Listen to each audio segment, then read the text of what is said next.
नमस्कार दोस्तों, आप सुन रहे हैं सुनो कहानी। आइए आज सुनते हैं रविंद्रनाथ ठाकुर की एक गहरी और मानवता को छूने वाली कहानी, मुसलमानी की कहानी। उन दिनों अराजकता के दूतों ने देश के शासन को कांटों से भर दिया था। अप्रत्याशित अत्याचारों से दिन रात कांप रहे थे। दुस्वप्नों के जाल ने जीवन के समस्त कार्यकलाप को जकड़ रखा था। गृहस्थ लोग सिर्फ देवताओं के मुंह की तरफ ताकते रहते थे। मनुष्य का मन दुष्टों के डर से कांपता रहता था। मनुष्य हो या देवता, किसी पर भी विश्वास करना कठिन था। केवल आंसुओं की दुहाई देते रहते थे। अच्छे काम और बुरे काम के परिणाम में अंतर की सीमा रेखा बहुत दुर्बल हो गई थी। चलते चलते आदमी ठोकर खाकर बुरी स्थिति में पड़ जाता था। ऐसे में घर में सुंदर कन्या का आना भाग्य विधाता के अभिशाप के समान था। उसके आने से परिवार के सभी लोग यही कहते थे, मुहजली टले तो जान बचे। 3 महल के तालुकेदार वंशीवदन के घर ऐसी ही एक परेशानी आ गई। कमला सुंदर थी, माँ बाप मर गए थे। उन्हीं के साथ वो भी मर जाती तो बाकी परिवार निश्चिंत हो जाता, पर वैसा नहीं हुआ। तब से उसके चाचा वंशी बड़े स्नेह और सावधानी से उसे पाल रहे थे। किंतु उसकी चाची प्रायः पड़ोसिनों से कहती रहती थी, देखो तो, माँ बाप हमारा सर्वनाश करने के लिए उसे हमारे सिर पर छोड़ गए। कब क्या हो कहाँ नहीं जा सकता। मेरा बाल बच्चों वाला घर है, उन सबके बीच ये लड़की जैसे सर्वनाश की मशाल जलाई बैठी है। चारों तरफ से दुष्ट लोगों की नजर उस पर रहती है। मुझे तो इस डर से नींद भी नहीं आती कि किसी दिन इसी की वजह से हम डूबेंगे। पर किसी तरह दिन बीत रहे थे। फिर विवाह के लिए एक रिश्ता आया। उसके चाचा कहते थे, मैं ऐसे घर का लड़का ढूंढ रहा हूं जो लड़की की रक्षा कर सके। ये लड़का मोचा खाली के सेठ परमानंद का मंझला लड़का था।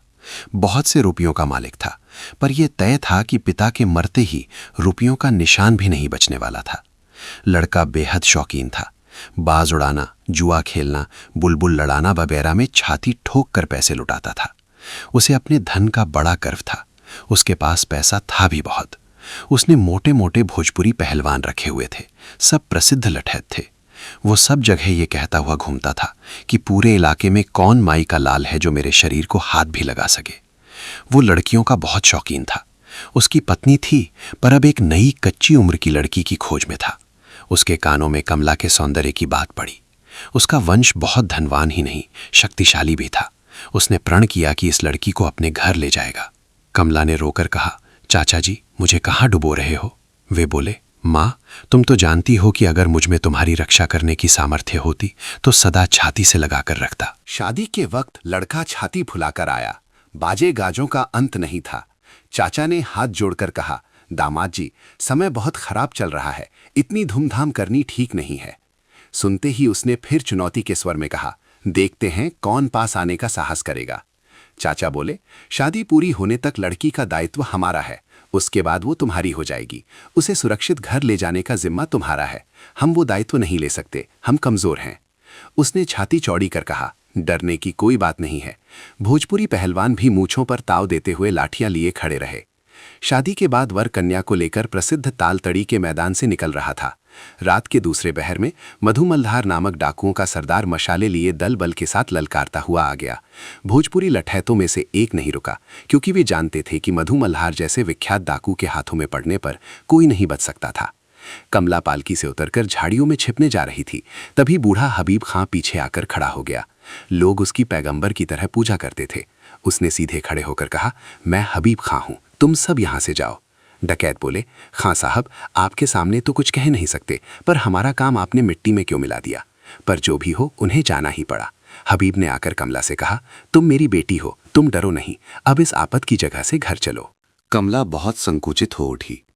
हबीब ने कहा, समझ गया, तुम हिंदू ब्राह्मण की लड़की हो, मुसलमान के घर जाने में झिझक रही हो। पर एक बात याद रखना, सच्चा मुसलमान धर्मनिष्ठ हिंदू ब्राह्मण का भी सम्मान करता है। मेरे घर में तुम हिंदू घर की लड़की की तरह ही रहोगी। मेरा नाम हबीब खां है, मेरा घर पास ही है। तुम चलो, मैं तुम्हें ठीक से रखूंगा। पर कमला संकोच के कारण किसी तरह जाना नहीं चाहती थी।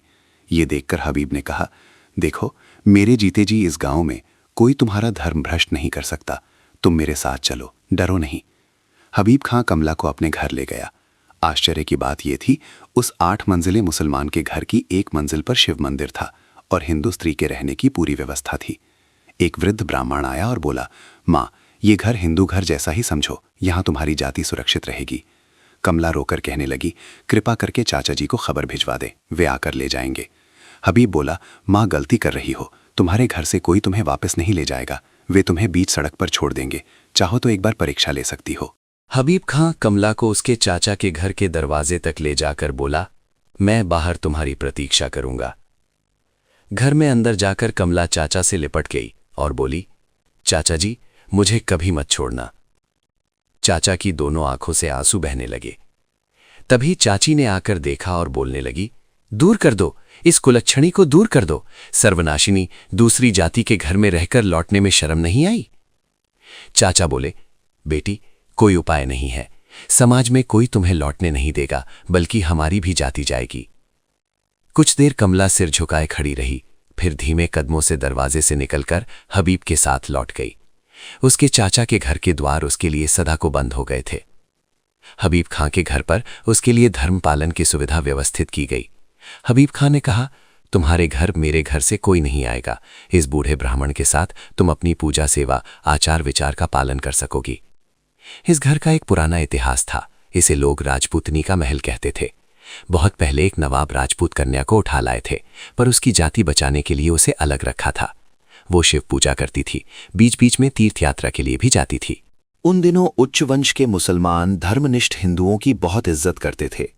वो राजपूतनी इस महल की दूसरी हिंदू बेगमों को आश्रय देती थी, उनका धर्म भी सुरक्षित रखती थी। सुना जाता है कि ये हबीब खां उसी राजपूतनी का बेटा है। उसने माँ का धर्म तो ग्रहण नहीं किया था, पर मन में माँ की पूजा करता था। वो माँ तो अब नहीं रही, किंतु उनकी स्मृति की रक्षा के लिए उसने समाज से ठुकराई गई पीड़ित हिंदू लड़कियों को विशेष रूप से आश्रय देने का प्रण उठाया हुआ है। कमला को उससे वो मिला जो अपने घर में भी नहीं मिला था। वहां चाची हर समय उसे कुलक्षणी, सर्वनाशी, अभागी आदि कहती थी। वो कहती थी कि उसके मरने पर ही वंश का उद्धार होगा। कभी कभी उसके चाचा उसे छिपा चुरा कर कुछ कपड़े वगैरह देते भी थे, तो वो उन्हें चाची के डर से छिपाती रहती थी। राजपूतनी के महल में आकर उसे रानी का पद मिला। यहां उसकी इज्जत का कोई अंत नहीं था। उसके चारों तरफ हिंदू दास दासी मौजूद रहते थे। धीरे धीरे वो बालिका से युवती हुई। घर के एक लड़के ने छिपकर उसके यहां आना शुरू कर दिया। मन ही मन वो उससे बंध गई। तब उसने हबीब खां से कहा, बाबा मेरा कोई धर्म नहीं है, मेरा प्रेम ही मेरा धर्म है। जिस धर्म ने सदा मुझे जीवन के प्रेम से वंचित रखा, मुझे अवज्ञा से फेंक दिया, उस धर्म में मुझे कभी भगवान को खुशी नहीं दिखी। वहां के देवताओं ने मुझे रोज अपमानित किया, मैं आज भी ये भूल नहीं पाती हूं। बाबा मुझे तुम्हारे घर पहले पहल प्यार मिला। मैंने जाना कि मुझ हतभागिनी हरकी के जीवन का भी कोई मूल्य है। जिस देवता ने मुझे आश्रय दिया, मैं प्रेम के पूरे सम्मान के साथ उन्हीं की पूजा करती हूं। वही मेरे देवता हैं। वे न हिंदू हैं न मुसलमान। मैंने तुम्हारे मंझले बेटे को मन ही मन ग्रहण किया है। मेरा धर्म कर्म उसी के साथ बंध गया है। तुम मुझे मुसलमान बना लो, मुझे इसमें कोई आपत्ति नहीं है। मेरे 2 धर्म हो जाएंगे। उनकी जीवन यात्रा बढ़ती गई। अपने पहले परिवार वालों से उसके मिलने जुलने की कोई संभावना नहीं थी। इधर हबीब खान ने यह भुलाने की चेष्टा की कि कमला उनके परिवार की कोई नहीं है और उसका नाम मेहर जान रखा। इधर उसके चाचा की दूसरी बेटी के विवाह का समय आया। सारे प्रबंध पहले की तरह ही हुए, पर फिर वही परेशानी सामने आई। डकैतों ने पहले की तरह बारात पर हमला बोला। एक बार उनका शिकार छिन चुका था, उन्हें उसका दुख था, वो इस बार बदला भी लेना चाहते थे। किंतु फिर एक बार पीछे से हुंकार आई, खबरदार। लो, हबूब खां के चेलों ने आकर फिर सब गड़बड़ कर दिया। कन्या पक्ष के लोग कन्या को पालकी में ही छोड़कर जिसे जिधर जगह दिखी उधर भागना चाहते थे, पर तभी उनके बीच में हबीब खां की अर्धचंद्राकार पताका लगा बर्छा लिए एक निर्भीक युवती आकर खड़ी हो गई। वो सरला से बोली, बहन डरो नहीं, मैं तेरे लिए उनका सहारा लेकर आई हूं जो सबको आश्रय देते हैं, जो किसी की जाति के बारे में नहीं सोचते। चाचा जी आपको मेरा प्रणाम। डरना नहीं, मैं आपके पैरों का स्पर्श नहीं करूंगी। अब इसे अपने घर ले जाओ, इसे किसी ने भ्रष्ट नहीं किया है। चाची से कहना बहुत दिन तक उनकी अनिच्छा के बावजूद उनका अन्न वस्त्र लेकर बड़ी हुई हूं। मैंने कभी सोचा भी नहीं था कि वो ऋण आज इस तरह उतारूंगी। उनके लिए एक रंगीन चादर और ये कमकफाब का आसन लाई हूं, उन्हें दे दीजिएगा। मेरी बहन अगर कभी दुख आए तो याद रखना, तेरी रक्षा के लिए तेरी एक मुसलमान दीदी है। आप सुन रहे थे रविंद्रनाथ ठाकुर की कहानी मुसलमानी।